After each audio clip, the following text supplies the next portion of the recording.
Welcome back. और आज की हिंदी की क्लास में हम फिर लेकर आए हैं एक और नया अध्याय जो है अध्याय 8 भरत। भरत क्या है, कौन है, किसका नाम है, ये सब हम आपको इस कहानी के अंतर्गत बताएंगे। लेकिन सबसे पहले आपको देखना है शब्दार्थ, ठीक है। तो शब्दार्थ में क्या करना है आपको, जैसे इस तरफ जो शब्द लिखे हुए हैं तो उनके शायद आपको कुछ अर्थ नहीं पता होंगे, लेकिन इस तरफ जो लिखे हैं ये हम हमेशा बोलचाल की भाषा में इस्तेमाल करते हैं। तो सबसे पहले लिखा है लीन। तो लीन का मतलब होता है मग्न, किसी भी चीज़ में मगन हो जाते हैं हम। यदि कोई गाना सुनते हैं उसमें मगन हो जाते हैं, या किसी खेल को हम खेलते हैं तो उसमें मग्न हो जाते हैं। फिर है जबरदस्ती यानी बलपूर्वक। तो आपको शायद जबरदस्ती थोड़ा अच्छे से पता होगा, लेकिन इसका जो एक और अर्थ होता है वो होता है बलपूर्वक। फिर है निकट, निकट का अर्थ होता है पास या फिर नजदीक। युद्ध लड़ाई, सहसा अचानक, ओट पीछे, और सिंहासन का मतलब होता है राजगद्दी।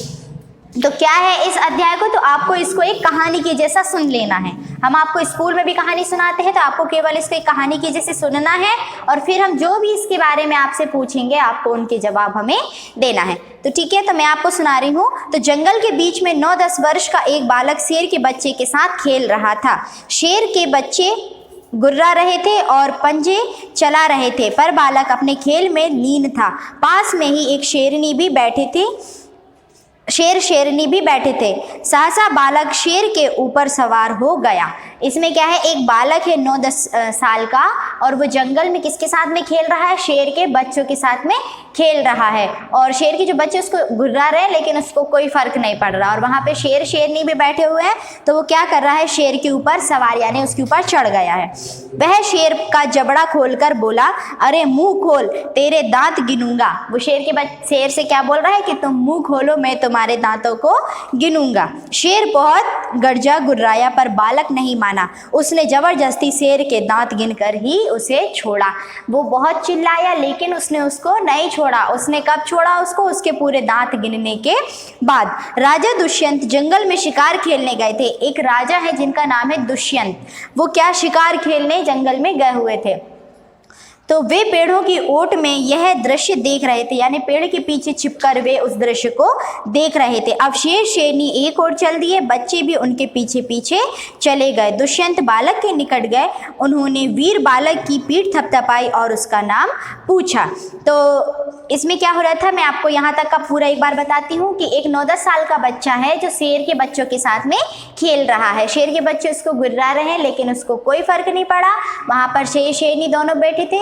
तो जो बच्चा है वो शेर के ऊपर चढ़ गया, और फिर उसके मुंह का जबड़ा, उसका मुंह जो रहता है उसको खोल कर कहता कि अरे तू अपने मुंह को खोल, मैं तेरे दांतों को गिनूंगा। तो वो गुर्राया, लेकिन उसको कोई फर्क नहीं पड़ा। उसने शेर के दांत गिनकर ही चैन लिया।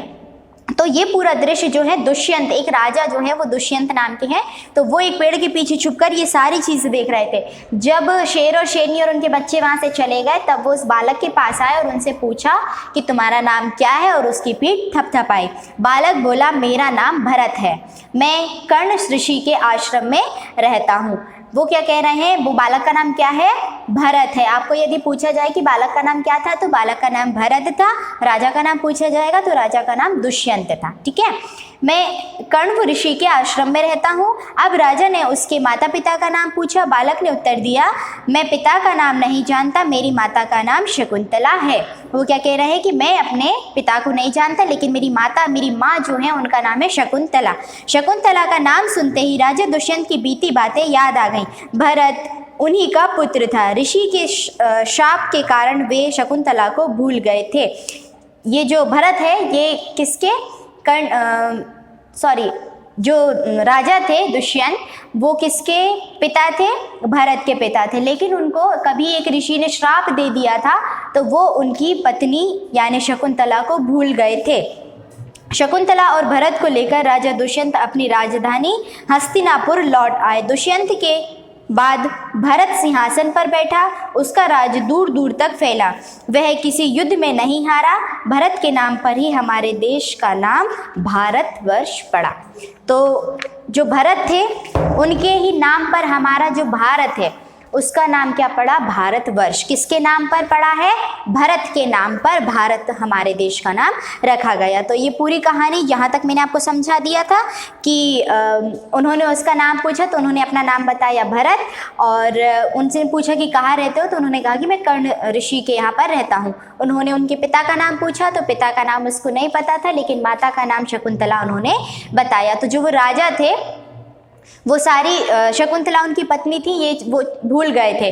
तो जब फिर उन्होंने अपनी माता का नाम बताया भरत ने, तो उनको याद आ गया कि ये बच्चा जो है, बालक, ये मेरा ही है और शकुंतला जो है मेरी पत्नी है।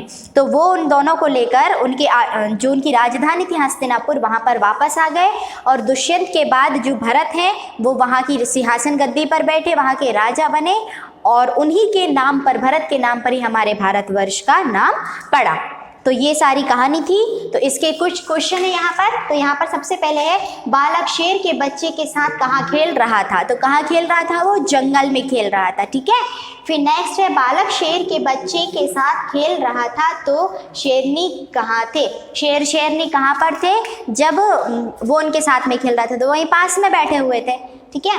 राजा दुष्यंत पेड़ों की ओट से क्या देख रहे थे? वो पेड़ों की ओट से क्या देख रहे थे कि वो जो बालक है भरत, वो उन शेर के बच्चों के साथ और शेरनी के शेर के साथ खेल रहा था।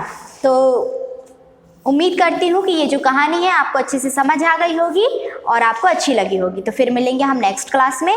Thank you.